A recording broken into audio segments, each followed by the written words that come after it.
You start with a nice big pot of water. If you need to refill it, okay? And then you're gonna fill this up with a bunch of cloves.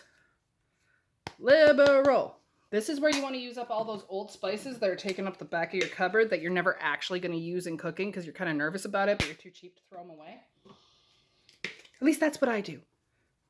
Oh, this is smelling rich. Okay, so you're adding cloves, you're adding cinnamon, you're adding nutmeg, you're adding allspice. You're basically adding anything that would go into a traditional Christmas cookie or apple pie or anything like that. Seriously. And then, oh, come on, I got a whisk, right? Okay, fine. We'll use a spoon. You just give it a stir. You can add a splash of vinegar.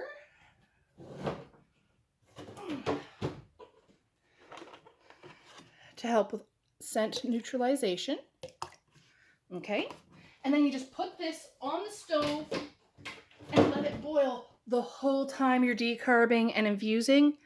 And it's going to boil and your house is going to smell like a bakery and it's going to be absolutely amazing. And it'll be great and your house will not smell like weed. That's it. Done. Beautiful.